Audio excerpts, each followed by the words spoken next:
নারায়ণগঞ্জের ফতুল্লা থানার কুতুবপুর ইউনিয়নের ১, ২ ও ৩ নং ওয়ার্ড বিএনপির যৌথ উদ্যোগে দলের ভারপ্রাপ্ত চেয়ারম্যান তারেক রহমান ঘোষিত রাষ্ট্রকাঠামো মেরামতের ৩১ দফা বাস্তবায়ন উপলক্ষে এক নির্বাচনী পথসভা ও লিফলেট বিতরণ কর্মসূচি অনুষ্ঠিত হয়েছে।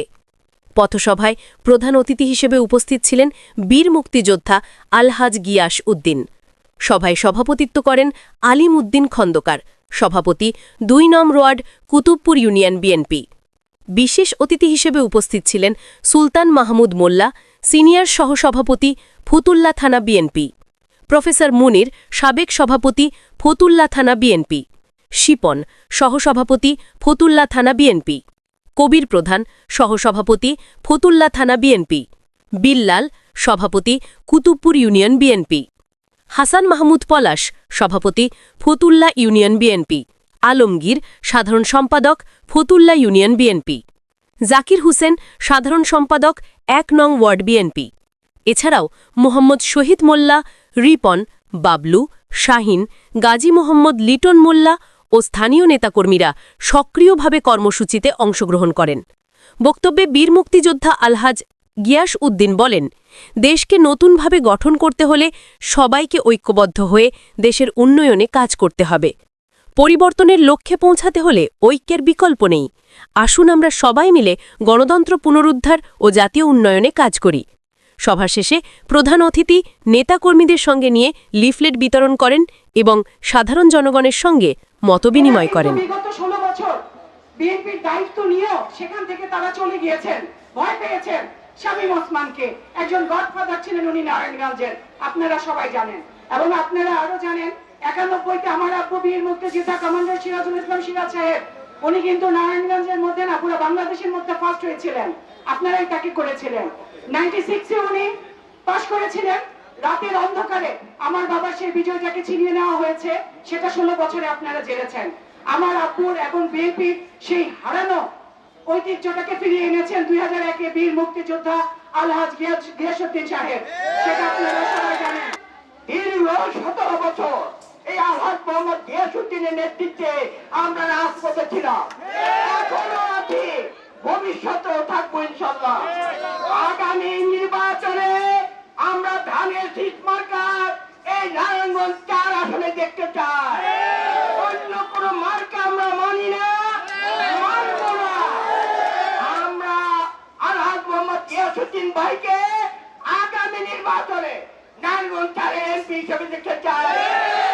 জাতীয় নির্বাচনের জন্য সরকার একটা দিন তারিখ করেছে, সেটা হলো ফেব্রুয়ারি মাসের মাঝামাঝি হবে এবং ডিসেম্বরের ভিতরে দৃঢ় বিশ্বাস রুট ম্যাপ তৈরি করবে। পাশাপাশি আমাদের দলের একটি চেয়ারম্যান তারেক রহমান ইতিমধ্যে যারা যারা সম্ভাব্য প্রার্থী, যারা যারা ইলেকশন করতে চান তাদের সাথে হয়তো হাই হলো করে যাচ্ছেন।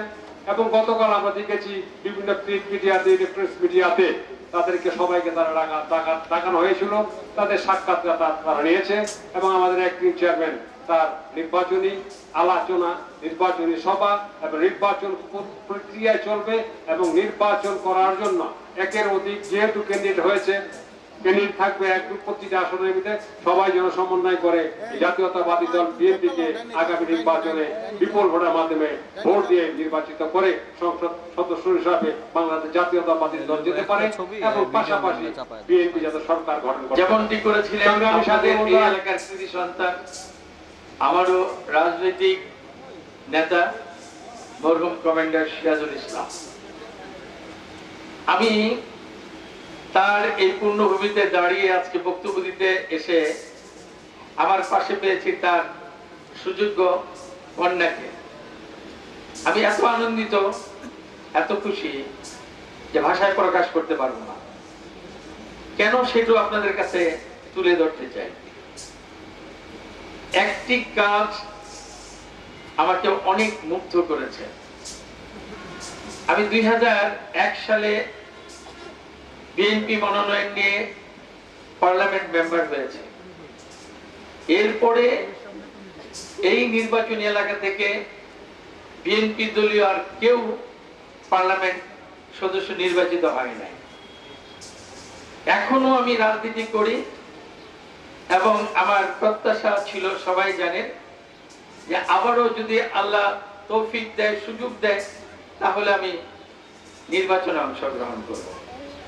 এটা সবাই জানেন। রাজনৈতিক অঙ্গনে আমি দেখলাম যে যাদেরকে নিয়ে রাজনীতি করি, আজকে কথাগুলা এই জন্য বলছি যে না বললেই নয়, সবাই তো যারা প্রার্থী হয়েছেন সালাম দিচ্ছেন এবং ফেস্টুন ব্যানার লাগিয়ে বলছেন যে পার্লামেন্ট মেম্বার হিসেবে তাকে দেখতে চাই। আমি বিদ্যমান থাকার পরেও কোন একজন প্রার্থী আমাকে বলে নাই এই কথা যে যদি আপনাকে নির্বাচনী এলাকা ছাড়ে মনোনয়ন না দেওয়া হয় তাহলে আমি প্রার্থী হতে চাই, আপনার কাছে দোয়া চাই, কিংবা আপনার কাছে আমি অনুমতি চাই।